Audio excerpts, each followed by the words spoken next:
looking back at my medical records. I wanted to know what happened to me, what went on with me, and I'm going, why would this, whatever. I'm asking Google, why do I feel like this, or why would it? And near-death experience always came up. Welcome back to another episode of the Real Spiritual Talk podcast. I'm your host, Lamont Gates.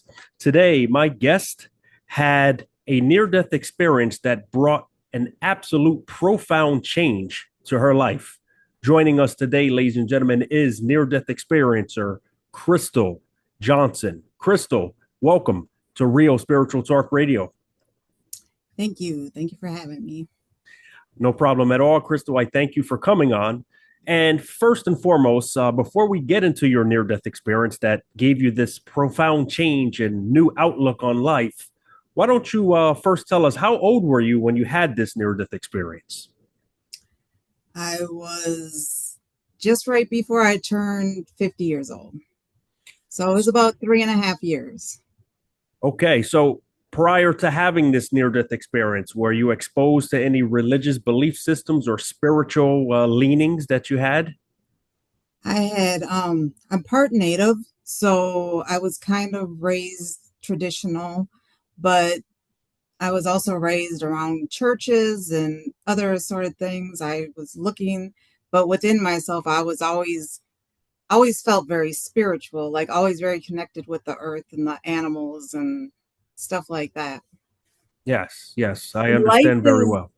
When life is going downhill, it's like we all go, well, if there was a God, why would this happen, kind of thing. So I was there. Yes, totally understand. So why don't we go to the day of your near-death experience? I know you said this was approximately 3 years ago. What was it that actually triggered it to occur? I had COVID. I for 8 days stayed at home thinking I could sleep it off. I woke up. I could not breathe. I looked at my daughter. I said, call 911. I said, I can't breathe. So I got to the hospital. I remember getting into the ambulance, and then I remember getting into the hospital, but I was just in and out, in and out. I remember them kind of being in the emergency room, kind of talking to me. And then I was in a room and they were trying to put oxygen on. They had like a regular oxygen, but they said they had to move me because I was at pretty much 0% oxygen by this point. They had to move me to another room that put me on like a PAP or whatever it is. No, it was something airflow. Sorry. But it was a bigger form of oxygen that gave me 100% oxygen. I was up. After I got that 100%, I was, so every day they'd look at me and they'd come and talk to me. And every day I'd look at them and say, I'm not getting on that ventilator. And every day they come look at me and say, how are you doing? I'm not getting on that ventilator. Finally, we did this for, I don't know, maybe a week or so. And then finally they came in one day and said, you're not getting any better. We have no other choice. So they put me on the ventilator. I was on the ventilator the first time for 24 days. I was on the ventilator twice. Well, when I crashed down the second time, they had to stick me back on the ventilator. And at that point, my whole body was shutting down. And everything in my body was just shutting down. They were telling my mom, they were like, they wanted to put me over into comfort care. They wanted my mom to sign the papers to put me in comfort care. For those who don't know what that is, that's to let me die. They wanted to put a trach in my throat and just let me die. My best friend, I have a best friend who, she's a nurse. And prior to me getting on the ventilator, she helped to ease me to go on the ventilator to start off. But I put my life in her hands. I'm like, I know how these doctors work. I know whatever. We're just numbers in their book. I know they're trying their best, but COVID time, it was just one thing after another. And so I put my care basically in her hands. So my daughter was constantly, talking to her, and she was like, well, I noticed her saliva changed. Well, then they noticed that there was a second form of infection. But while all that was going on, the doctor's asking my mom, what, why she was procrastinating, what was going to change. And she said, well, I'm just hoping for a miracle, because she refused to sign those papers. Um, and so then that's when my daughter came to that doctor, said what my friend had said, and then my mom, so he said, well, let me try one more thing. And they found I had a second form of pneumonia, like way down in my bronchial tubes, that was hiding. And so they were unable to see that. So once all that happened, I they put me on antibiotics. I came back to life basically. Everything started kicking in. My whole body started working again. Um, but and I don't know if you want me to say this, while all that was going on, in my visions, in my dreams, well, I always called it my alternate world. When I came off of there, I called it my alternate world. Is it okay? I don't know if I'm supposed to go on and do this, but right now, but Yes, um, absolutely. Let us know exactly what it was you encountered and experienced while you were in this particular near death state. okay. So while I was the second time round, it was like while I was in this, what I came off calling it an alternate world, um, I remember flying, like I was flying and looking down. It was different than the other things I was seeing. And so as I'm flying, I look down, and there's two Native American men standing there, and they're talking back and forth, and they're talking about Christmas. And but they're in the traditional gear, but not like we see today. It was like they would have had on, way back. So I'm like, and I remember looking down at them and kind of looking, and I didn't see their mouths moving. It was more like I could hear them like telepathically. So then as I kept going, and then it was dark, everything was dark around me, but when I was looking at them, it was light. There was light on them. And I kept going, and then all of a sudden I seen off in a distance there was a choir. And um I didn't recognize any of the people right away, but they all had on these white robes and red, whatever those things are around your neck. Um and as I got closer though, and it was lit up, they were all lit up right there. And as I got closer, um I see my grandmother, and she was just looking at me, and I could hear like choir music. I couldn't see anybody's mouths moving, but I could hear choir music. And then she was looking at me, and she was just kind of shaking her head, looking up at me, going like, I could feel her, telling me, no, it's not your time. Keep going. Just keep going. So I kept going. And then I kind of looked down, and I seen this, like, it looked like one of those big metal garbage cans with light, fire or whatever coming out of it. And then I was back in my hospital room. And at that point, like I would go back and forth and to my hospital room even prior to all that. Like that was like my safe zone. I knew as long as I was there, I was okay. And so I was back in my hospital room, not the one on the earth, but the one in this alternate universe. And um I just kind of got on my hands and knees and was like, pray, just started praying. And I was like, God, okay, I don't know why I'm here. I was like, but I've been here for a long time. I need to go home. I need to get to my kids. My son plays football. I'm like, I need to see him get to the NFL, and I'm just like, and I just started praying. And that was the last thing I remembered. And then I woke up, and I'm just like, part of that whole back and forth between my hospital room there and my hospital room here was, I think they were trying to wake me up at different times. Well, my mom had got me a stuffed sloth for my birthday one year, and so it was up on a shelf. And that's how I always knew like the differences between if I was here or if I was there. So then once I woke up, I kind of remember, a few things, and I was coming off the drugs. That was the first thing I wanted to do. First thing I kept telling everybody is, I need to get off these drugs. I need to get off these drugs. It was like, that was the first thing I did.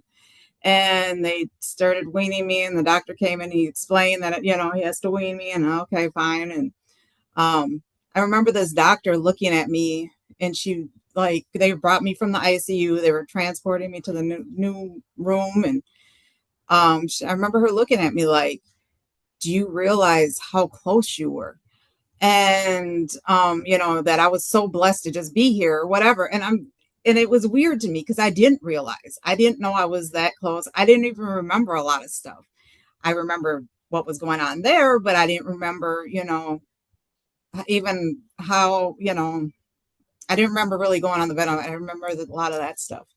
Um, and so, yeah, but what I did remember, like from the moment I came back and I came to, and I remember just, sitting there, like, like life was so peaceful. It was just, I was happy. I was like the happiest I've ever been in my life. Um, and I remember my daughter, she thought something was going to be wrong with me or whatever. So they kept sending a therapist in there to talk to me. And every time the therapist would come in, I'd just be like, I'm good. I'm happy. I'm at peace, and it was just like this whole, new energy that came with me. And I didn't even know why I was so happy. I didn't know why I was at. I wanted to just donate everything. I wanted to give everything. And I'm like, I always tell people, I'm like, I think I adopted an elephant in Africa. I don't know, like, because I remember they left me with my credit card and I was just like watching the advertisements and like, oh, this person needs this, this person. Like, I didn't need any material things. Prior to that life, I was a little bit more about, oh, I need material things. I need this, that was always my mindset and but since then, it's like even coming home, I like just start donating everything, get rid of stuff, and just like this stuff, all of a sudden it's like that doesn't matter anymore. Like all of a sudden, I don't know, something just hit me. But as I kept telling my stories about what happened, I kept, my mom looked at me and she goes, "Why do you keep calling it your alternate universe?" And I said, because that's what it felt like. I said, it didn't feel like a dream. I know the dream. I go to bed and I wake up and I felt dreams. I get that. And I'm like, I said, this was different. I said, I was somewhere else. And so she goes, well, she said, I just find it weird. She goes, because then she kind of said something about how much how close I was to dying and stuff like that. But I guess it just never still dawned on me about how close I was to death. And I was still, I had a lot of memory loss. I had a lot of brain fog. I was like, I kept trying to read. I'm somebody who likes to do my research on things. And there was like just so much missing stuff. I was having a hard time talking to people. I would talk to people a lot in my mind. Um, So there'd be times that I'd be encountered with somebody and they were talking and whatever, and I might say a few words, but I'd talk a lot in my mind to them. And, but the words weren't coming out right. Sometimes they come out backwards. Sometimes I'd sit there like I'd hear something come out like in a whole nother language almost. And so sometimes it was even like I was scared to talk to people because I didn't know how it was going to come out sometimes. So I just really worked on just really being around people, being around, trying to pretend. I tried to pretend I was me. I was trying to pretend I was the person I used to be prior to this incident, but I didn't even know who I was anymore, how I felt. I was different. Um, and then later on, after, time of me trying to figure this out, I kept talking to people and everybody they wouldn't talk to me. Like, and it was really hard for me at that time because 2 weeks after my kids, or 2 weeks after I got home, my kid's father, who I was closest with probably, and who I hadn't spoke to at that point in time, ended up passing away, which was kind of a weird coincidence of everything happening. But so he's somebody that would have said, "Hey, you're doing some things different," or "you're whatever." Um, so I didn't have those, people around me that would have said something, I guess. And then the people that should have said something never did. They were talking amongst each other, like, she's different, or she's, you know, doing things, she's not the same person, but they weren't telling me this. And so I just started feeling a little weird, I guess. Like I was just doing this by myself, faking who I was and trying to be who I used to be, and trying to come into acceptance with everything. So I began to do my research. You know, as my mind was coming back, as I was trying to do all these cognition things, as I was, you know, as I started doing little research and on different things. And then part of it was um, looking back at my medical records. I wanted to know what happened to me, what went on with me, you know. And I'm going, why would this, whatever. I'm asking Google, you know, why do I feel like this, or why would it? And near death experience always came up. I'm like, why am I, you know, connective energy. I'm connected to a lot of people, lot, animals. I've had injured animals coming up to me, just wild animals, just weird things, you know. And I'm going like, this is weird to me, you know. I'm going, am I going crazy? Am I whatever? Um, Feeling people's energy just literally shift because they traveled, you know. Somebody I know, it's like I thought about them and I could feel their energy literally shifting, and I'm going, where are you, what are you doing, you know. And it's like just so many different things that have happened to me since then, that I'm going like, this is weird, people are going to think I'm crazy, you know. I'm not going to tell anybody this because they're thinking I'm crazy. But then as I'm doing my research, I'm learning that, you know, because I'm going, okay, I seen this, okay, I did almost die for real. And I'm like, you know, and everything I'm feeling, I'm connecting with these people who have all experienced these near death experiences.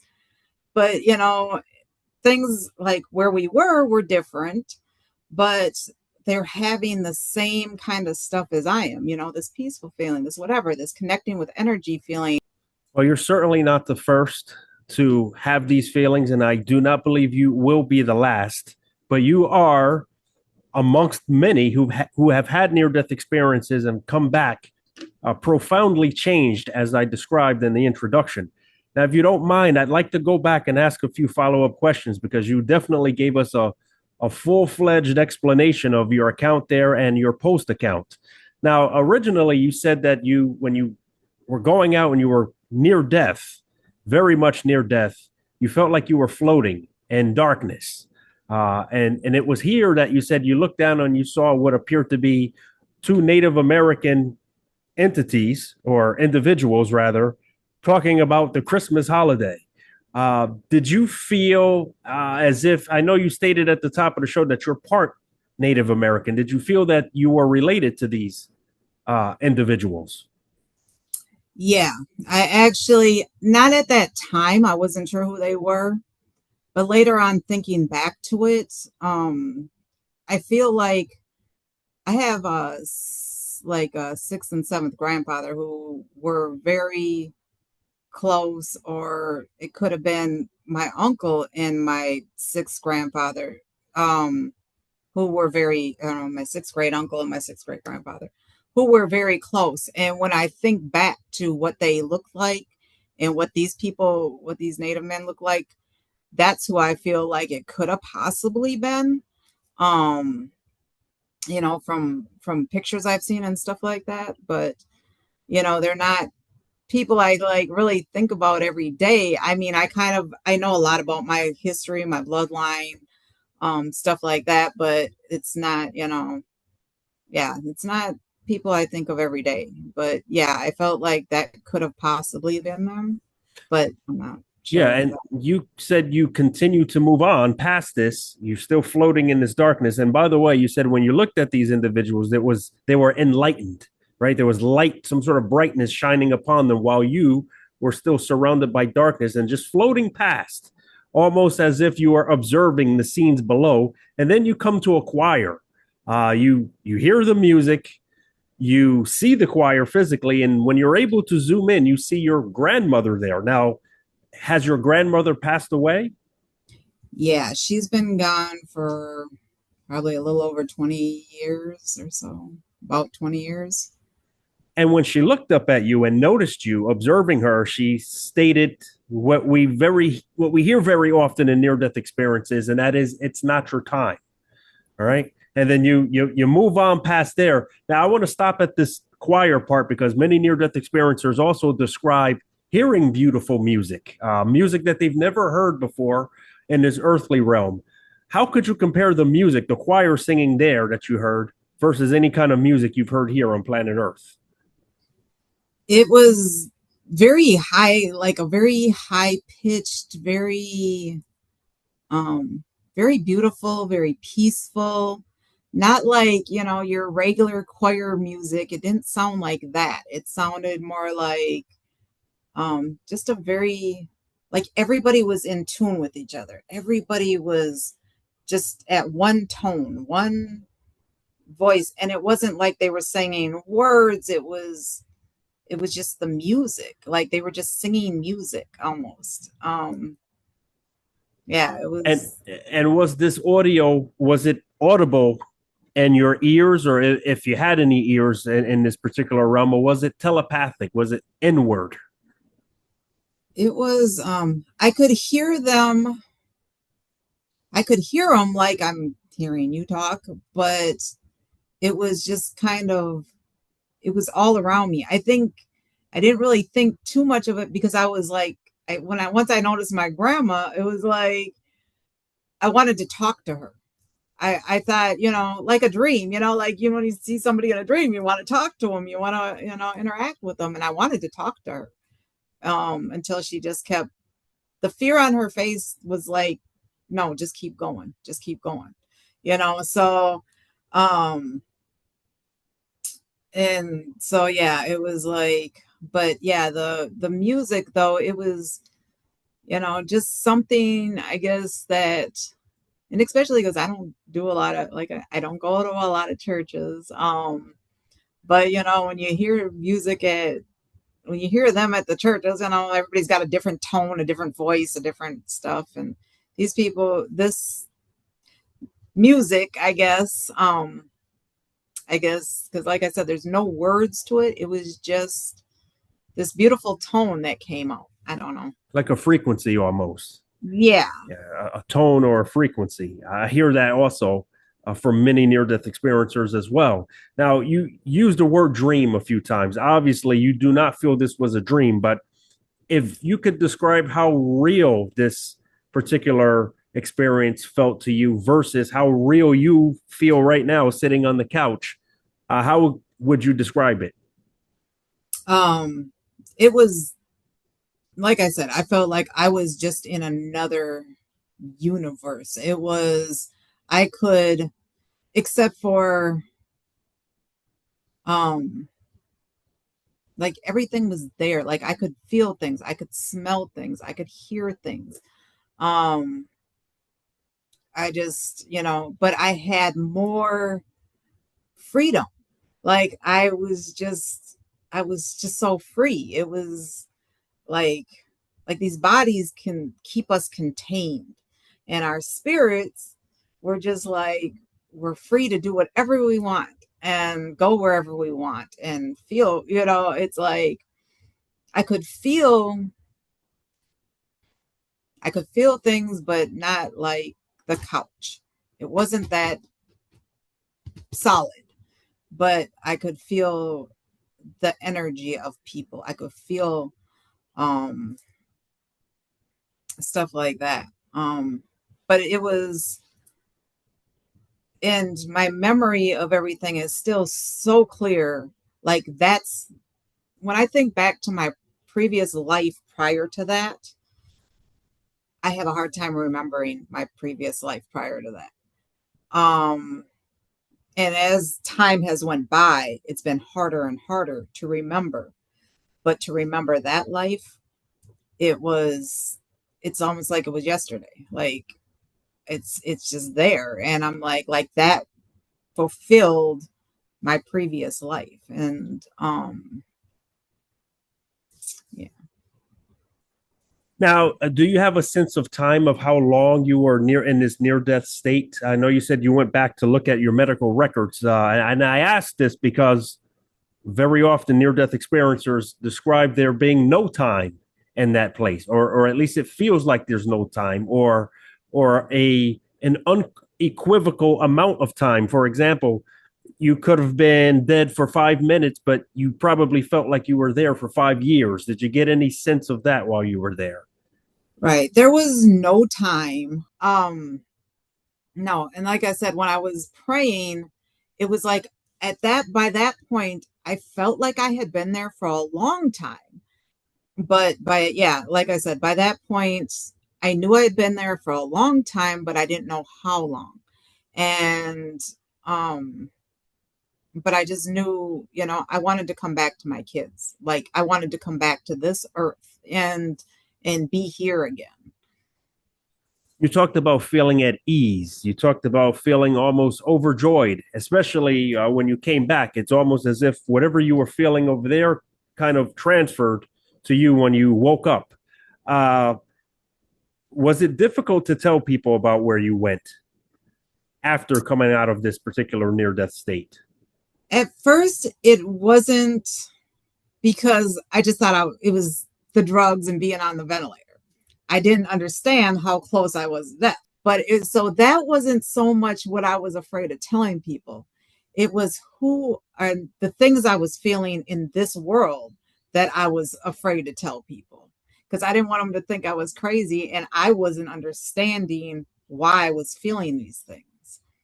So, in other words, it's your after effects that you are afraid to tell people about. And many near death experiencers do come back describing various after effects. They could have an increase in empathy levels, a lack of fear of death, higher cognition levels, precognition, premonitions, etc. It sounds like you came back with the ability to kind of read or feel other people's energy.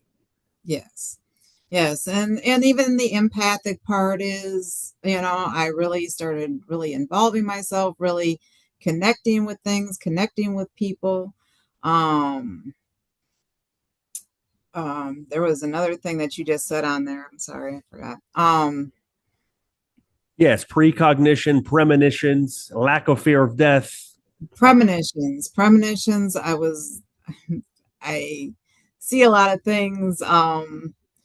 I'm able to, with a lot of things. There's just everything that's kind of, in fact, that's the weird thing is that, well, not really weird. Like I've always had a certain degree of all of that, but in a very small form. It's like, so since I've been back, it's like got huge. Like people drain my energy. I mean, I have kids there. I'm the athletic mom. I'm the sports mom. My son, he plays football. It's just like, um, I'm around and I kept inserting myself around all these things and they're in the things I normally like to do, um, and who I was prior, and it's like, but, I would go to these events and do all these things and then literally have to take a whole day off because I was around all these people. And, which I was totally okay with being around all these people. I love these people, so that's not, it wasn't like it was a bad thing. Um it was just that, yeah, I would be so drained from feeling all this energy. Yeah, so this actually reminds me of a part of your near death experience that I actually forgot to go over. And this was, you said you saw before coming back or before near coming back a fiery dumpster or a dumpster on fire. Did you have any indication of what that may have meant? I wasn't sure, but I knew it wasn't good. Whatever it was, whatever that fire was, I just knew it didn't feel good to me. It was I don't know. It just wasn't good. Where the light was, when the light was on the people or whatever the light was shining on, that was good. That was peaceful. That was whatever. The fire, the dumpster, this wasn't good. Listening to you come back as a changed individual with heightened emotions or heightened empathy levels and feeling everyone else's energy, could it be that the fiery dumpster was probably an indication or a signal of out with the old you and in with the new? Mm, I don't think so. I just think it was probably, I think it was um, basically, I mean, I guess to me, it was like a form of where you don't want to go kind of thing. It was basically a form of like almost, and I would like to say hell, but I felt like, okay, so I think we have a different, when we think of heaven and hell, it's not what I believe we really believe it is. Like what I thought of, prior to all of this, I would have think, heaven is this bright place with these clouds and these, all these great things, and hell is this fiery pit and whatever. And so I kind of gear it to that, but I'm like, the universe, like everything that surrounds us. When they say God surrounds us, God is everywhere. Like, yes, God, the universe is God, and we are just there, everything, and everything that lives, from the plants to the trees to the animals to everything. And I've noticed when I go and I read other people's things too, um, they all have elements, whether it's the mountains or the flowers or animals or oceans. I've seen a lot of oceans. I've seen a lot of water.